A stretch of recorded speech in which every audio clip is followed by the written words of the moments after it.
నమస్తే. శ్రీమాత్రే నమః. శ్రీ గురుభ్యో నమః. మనకి ఖగోళ శాస్త్రంలో ఈ గ్రహాలు చక్కగా ఒక దాంట్లోంచి ఒకటి తిరోగమనం అవ్వడము, మళ్ళా వెనక్కి వెళ్ళడము, ముందుకు రావడము, వాళ్ళ ఇష్టానుసారంగా ఈ గ్రహాలన్నీ కదులుతూ వాటితో పాటు ఈ రాసుల్లోకి కూడా వాటి యొక్క సంచారం చేస్తూ అవి ఇచ్చే ఫలితాలు ఏమిటి, అద్భుతమైన ఫలితాలు ఇస్తూ ఉంటాయి. కొన్ని కొన్ని గ్రహాల కలయిక మిశ్రమ ఫలితాలు ఇస్తుంటాయి. ఇలాగా ఖగోళంలో వింతలు వింతలు వింతలు జరుగుతుంటాయి. ఆ వింతలు మానవుల మీద, దేశకాలమాన పరిస్థితుల మీద, దేశం మీద, ప్రజల మీద, ప్రకృతి మీద, ఇలా ప్రతి ఒక్క అంశం మీద వాటి యొక్క ప్రభావాలు కనబడుతుంటాయి. ఈ గ్రహాల సంచారము ఒక్క మనుషులకే కాదు, ప్రకృతికి కూడా ఉంటుంది. అలాగే దేశ కాలమాన పరిస్థితి మీద, అంటే ఆర్థిక వ్యవస్థ మీద, దేశంలో ఉండే శాంతి భద్రతల మీద, ఇలా ప్రతి దాని మీద ఈ గ్రహాల యొక్క గమనములు, కదలికలు ప్రభావాన్ని చూపిస్తుంటాయి. అయితే ఇప్పుడు మనకి మార్చి 25వ తారీఖు నుంచి 24 రోజులు లేదా 26 రోజులు, అంటే మనకి ఎక్కువ తక్కువ రోజులు ఉంటాయి కదా, టోటల్గా 24 రోజులు కానీ 26 రోజుల పాటు శుక్రుడు మీనరాశిలోకి సంచారం చేస్తున్నాడు. శుక్రుడు అంటేనే అందరికీ చాలా ఇష్టం. ఎందుకంటే ఆయన సంపదలు ఇస్తాడు, లగ్జరీ లైఫ్ ఇస్తాడు, సుఖాలు, భోగాలు, తరువాత ఐశ్వర్యము, ఈ ఒకటేంటి దాంపత్యము, అన్యోన్య దాంపత్యము, ఇలాగా అన్నీ చక్కటి లాభాలను ఆయన ఇస్తూ ఉంటాడు. ఎప్పుడు శుక్రుడు వస్తాడా, ఎప్పుడు మనకి అన్నీ వస్తాయా అని అందరూ చాలా సంతోషిస్తుంటారు. అయితే ఈ గ్రహాలలో బుధుడు, గురుడు, శుక్రుడు చాలా ఇష్టపడతారు అందరూను. భయపడేది పాపం శనిగ్రహానికి, రవిగ్రహానికి, రాహుకేతులకి భయపడతారు. అంటే ఇది భయపడాల్సిన పని లేదు. ఎంత మంచి గ్రహాలైనా వారి వారి స్థానాన్ని బట్టి ఉచ్చ స్థితిలో కొన్ని ఉంటే, నీచ స్థితిలో కొన్ని ఉంటాయి. అంటే వారు సంచారం చేసే రాసుల యొక్క ప్రభావం మీద మంచి శుక్రుడు కాదు, బుధుడు కాదు, ఎవ్వరు పడ్డా కానీ ఆ జాతకుడికి ఏ స్థానంలో ఎవరెవరున్నారు, పాపగ్రహాలు ఉన్నారా, మంచి గ్రహాలు ఉన్నారా అనే అంశాన్ని తీసుకుని ఆ ఫలితాలని ఇస్తూ ఉంటాడు. ఇక్కడ మీకు ఒక చిన్న ఉదాహరణ చెప్పాలి. ఒక మంచి స్నేహితుడు ఉన్నాడు. ఆ మంచి స్నేహితుడు అంటే ఒక మంచి గ్రహం అని అనుకోండి. ఆ మంచి స్నేహితుడు ఒక చెడ్డ స్నేహితుడితో, ఒక చెడ్డ వ్యక్తితో స్నేహం చేశాడు. ఆ చెడ్డ స్నేహితుడు ఎవరు అంటే ఒక చెడ్డ గ్రహం అనుకోండి, అంటే పాపగ్రహం అనుకోండి. అప్పుడు ఈ మంచి గ్రహము, అంటే ఈ మంచి మిత్రుడు కూడా ఏమవుతాడు, ఈ చెడు గ్రహము, అంటే ఈ చెడు మిత్రుడి స్నేహం వల్ల అతని మాటలకో, అతని చేష్టలకో అతను ఏం చేస్తాడు, ఇతని ఇన్ఫ్లుయెన్స్ చూపిస్తూ ఉంటాడు. అంటే ఈ మంచి కూడా మారి చెడైపోతుంటాడు. మళ్ళీ ఎప్పుడైతే ఈ చెడుని ఫ్రెండ్గా, చెడు ఫ్రెండ్ని వద్దు అని అనుకుని మళ్ళీ మంచి ఫ్రెండ్తో కనుక స్నేహం చేశాడు అనుకోండి, ఈ మంచి వెళ్ళి ఆ మంచి రెండు కలిసి విశేషమైన ఫలితాలు ఇస్తాయి. అంటే ఈ ఉదాహరణ ఎందుకు చెప్పాను అంటే, ఈ గ్రహాలు కూడా చెడు, అంటే పాపగ్రహాలతో కలిసినప్పుడు సంపూర్ణమైన ఫలితాన్ని ఇవ్వరు. అది మనిషికి కావచ్చు, దేశానికి కావచ్చు, ఎవరికైనా కావచ్చు. అదే కనుక శుభగ్రహాలతో ఈ గ్రహాలు కలిశాయనుకోండి, అప్పుడు ఏమవుతాయి, 100 అనుకుంటే 1000 అవుతాయి అన్నమాట. అంటే విశేషమైన ఫలితాలను ఇస్తూ ఉంటారు. అయితే అందులో భాగంగా ఈ శుక్రుడు మార్చి 25వ తారీఖు నుంచి ఏప్రిల్ 13వ తారీఖు వరకు 26 రోజుల పాటు మీనరాశిలో తిరోగతి చెంది మళ్ళా అక్కడికే వస్తున్నాడు అనమాట. ఆ కారణంగా ఎలాంటి ఫలితాలు ఉండబోతాయి అంటే అందరూ ఏమనుకుంటున్నారంటే, ఇవి చాలా గోల్డెన్ పీరియడ్ అనమాట. ఈ 26 రోజులు 3 రాశుల వారికి గోల్డెన్ పీరియడ్ అని చెప్పొచ్చు. అంటే మిగతా రాశుల వాళ్ళకి కాదా అంటే, మిగతా రాశుల వాళ్ళకి కూడా గోల్డెన్ పీరియడే. ఎందుకు అవన్నీ నేను క్లియర్గా చెప్తాను కదా. అయితే వీళ్ళకి, ఈ 3 రాశుల వాళ్ళకి మాత్రము విశేషమైన బంపర్ ఆఫర్స్ అన్నమాట. సరే, మనం ఇంకా దీనిలోకి వచ్చినట్టయితే కనుక ఈ శుక్ర సంచారము మనకి తిరోగమన మీనరాశిలోంచి తిరోగమన ప్రయాణం అయ్యి మొత్తంగా ఈ ద్వాదశ రాశుల వారికి ఎలా ఉండబోతోంది, ఏ ఫలితాలు ఇస్తున్నారు, ఏ రంగంలో ఉన్న వాళ్ళకి ఎలాంటి ఫలితాలు ఇస్తున్నారు అనే అంశంలో మనము వెళ్ళిపోదాము.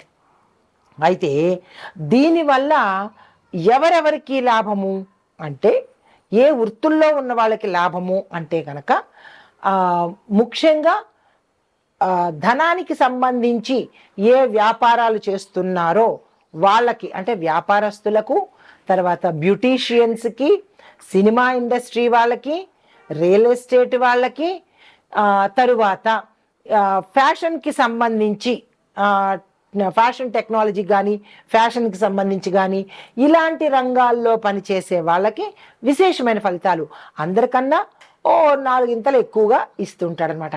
అయితే ముందుగా మనం మేషాది ద్వాదశ రాశుల వారికి ఈ అంటే ఈ శుక్రుడు మీనంలోకి వెళ్ళినప్పుడు ఎటువంటి ఫలితాలు ఇస్తున్నాడు అనే అంశంలోకి తొందరగా వెళ్ళిపోదాము.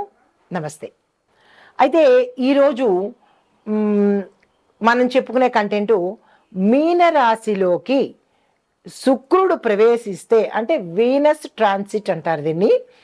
ఇది కనుక ఈ ప్రవేశం జరిగేటప్పటికీ 12 రాశుల వాళ్ళకి వారి యొక్క గ్రహస్థితి ఏమిటి, స్థితిగతులు ఏమిటి, ఎలాంటి ప్రభావాన్ని శుక్రుడు ఇవ్వబోతున్నాడు అనే అంశాలతో మనం చర్చించుకునే ముందు, సాధారణంగా శుక్రుడు మార్చి 25 నుంచి ఏప్రిల్ 13, 14 ఆ సమయం వరకు, అంటే 24 నుంచి 26 రోజుల పాటు కొనసాగుతుంది.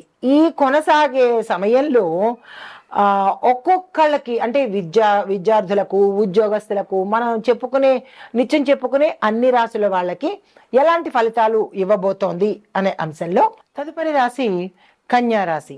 ఈ కన్యా రాశిలో ఏ సమయంలో శుక్రుడు ప్రవేశిస్తున్నాడు అంటే కనుక ఏప్రిల్ మధ్యలో ప్రవేశం జరిగి సుమారు 24-25 రోజుల పాటు తన సంచారాన్ని అక్కడ కొనసాగిస్తున్నాడు.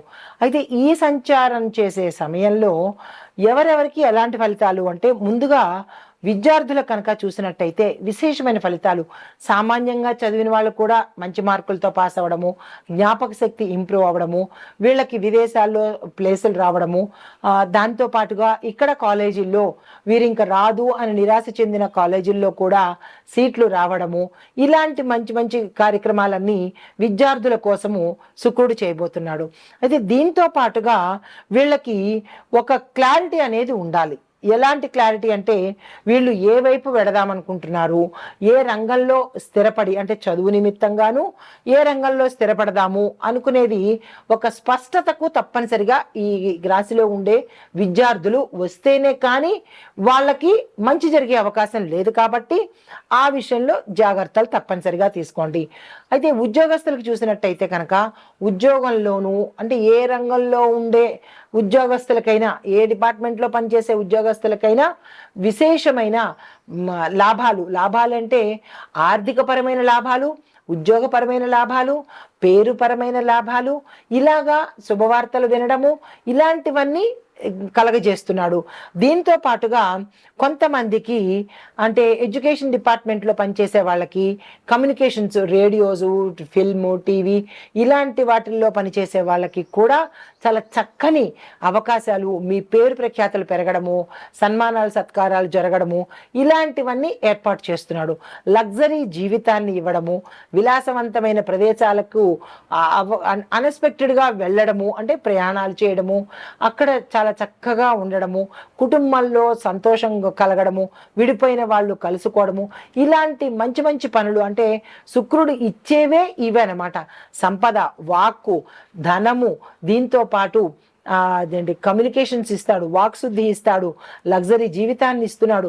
ఇలాంటివన్నీ ఇస్తున్నప్పుడు వాటిని ఎలా అందిపుచ్చుకోవాలి అనేది కూడా ప్రతి ఒక్కళ్ళు గుర్తుపెట్టుకోవాలి.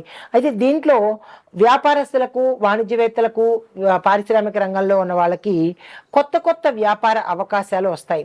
దీంతోపాటు పెట్టుబడులు పెట్టడం ద్వారా కూడా లాభాలు వస్తాయి. ఈ సమయంలో మీకు చెప్పదగినది ఏంటంటే, ఎవరైనా సరే విస్తరణ చేసుకోవాలన్నా, బ్రాంచీలు పెట్టుకోవాలన్నా, మీ సంస్థ పేర్లు మార్చుకోవాలన్నా, లేదా ఇంకొక అనుబంధ సంస్థలు పెట్టుకోవాలన్నా, ఇలాంటి వాటన్నిటికీ ఈ సమయం చక్కని సమయము. శుక్రమహర్దశ అంటుంటారు కదా, అలా శుక్రమహర్దశలో ఎలాంటివి ఇస్తూ ఉంటాడో అలాంటి యోగాన్ని ఈ సమయంలో ఇస్తున్నాడు. కాబట్టి ప్రతి వ్యవసాయదారుల దగ్గర నుంచి అందరూ కూడా ఈ సమయాన్ని వినియోగించుకునే ప్రయత్నం తప్పనిసరిగా చేసుకోండి.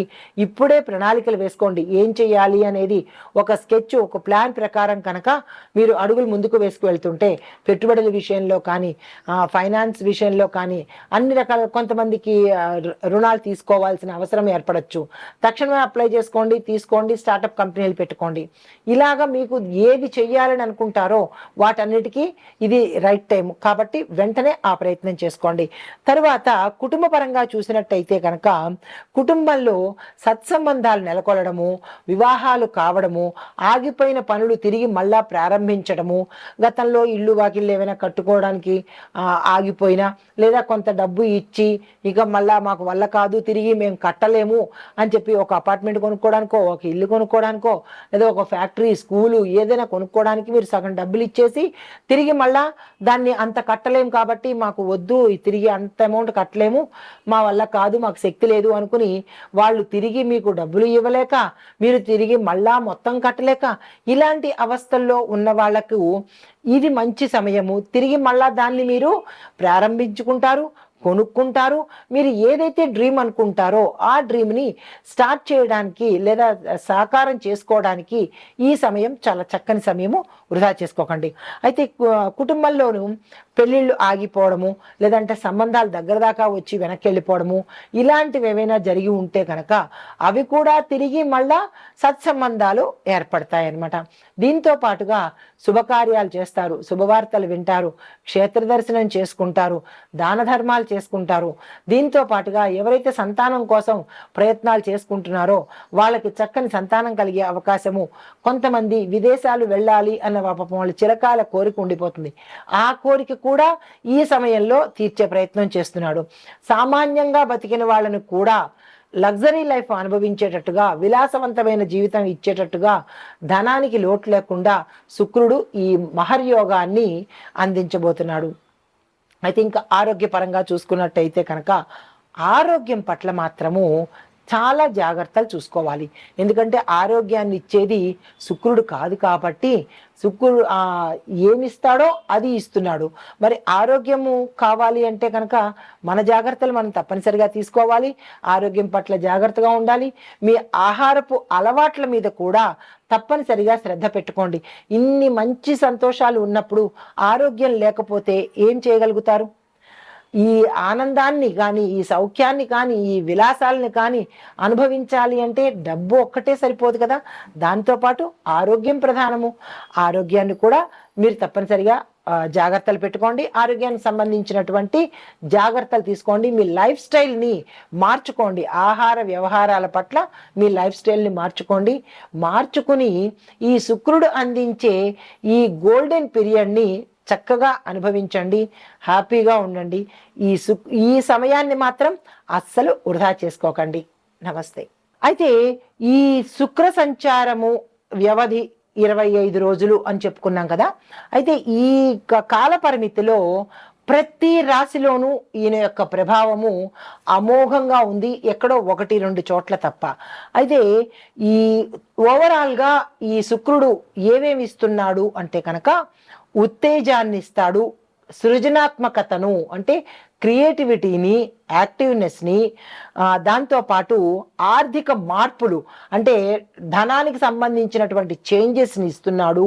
తర్వాత వ్యక్తిగతంగా ఎలా ఉంటారు అనేది ఇస్తున్నాడు. కుటుంబ పరంగా ఎలా ఉండబోతోంది, కుటుంబంలో అల్లకల్లోలు ఉంటాయా, సంక్షోభాలు ఉంటాయా, కొన్ని రాసుల వాళ్ళకి మాత్రమే ఇట్లాంటివి ఇస్తున్నాయి కాబట్టి, అంటే కుటుంబ పరంగా కూడా ఎట్లాంటి ఫలితాలు ఇస్తున్నాడు అనే అంశంతో, ఆరోగ్యంలోనూ అన్ని రంగాల్లోనూ సానుకూలమైన మార్పుల్ని ఇస్తూ కొన్ని రాశులకు మాత్రం జాగ్రత్తలు కూడా చెప్తున్నాడు, కొన్ని రాశులకు ఆటంకాలను కూడా ఇస్తున్నాడు. అంటే ఇది ఈయన ఇచ్చిన ప్రభావం కాదు, మీ యొక్క వ్యక్తిగత జాతకంలో ఈ శుభగ్రహంతో ఏ పాపగ్రహం కలిస్తే ఆ ఫలితాన్ని వస్తుంది కాబట్టి అది మీ జాతకరీత్యా చూసుకోవాల్సిన అంశము.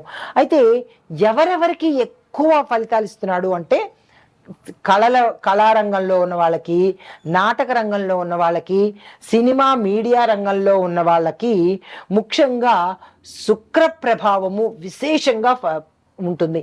వాళ్ళు హై స్థాయికి వెళ్ళిపోతారనమాట. తర్వాత మిగతా రాశుల మిగతా రంగాల్లో ఉన్న వాళ్ళకి కూడా ఇస్తున్నాడు, కానీ ఈ క్రియేటివిటీ ఉన్న రంగంలో ఉన్న వాళ్ళకి మాత్రం విశేషమైన ఫలితాలను ఇస్తున్నాడు. అయితే ఈ విశ్లేషణ ఇప్పుడు మనం చెప్పుకున్న సారాంశము మీ యొక్క జాతక పరిశీలనలో ప్రభావం, శుక్ర సంచారం ఎలా ఉండబోతోంది అనే అంశాన్ని మీరు పరిశీలించుకోండి. ఒకటి ఏ అంశము అంటే శుక్ర సంచారం ప్రభావము మీ యొక్క వ్యక్తిగత జాతకంలో ఎలా ఉంటుంది, ఏ నెలలో వస్తోంది, ఎంత కాలం ఉంటుంది అనే అంశాలను మీ వ్యక్తిగత జాతక పరిశీలనలో తెలుసుకోండి. దీంతో పాటు మీకు సానుకూలమైన ఫలితాలు వస్తున్నాయా లేదా అంటే కనుక ప్రతికూల ఫలితాలు వస్తున్నాయా అనే అంశాన్ని మీ వ్యక్తిగతంగా మీరు పరిశీలన చేసుకోండి. ఇవన్నీ గోచార రీత్యా చెప్పినవే తప్ప, పంచాంగం ప్రకారం చెప్పినవే తప్ప ఎవరి సొంత నిర్ణయాలు కాదు, ఎవరి సొంత అభిప్రాయాలు కూడా కాదు. కాబట్టి ఇది ప్రతి ఒక్కరూ గమనించవలసిన అంశము. నమస్తే.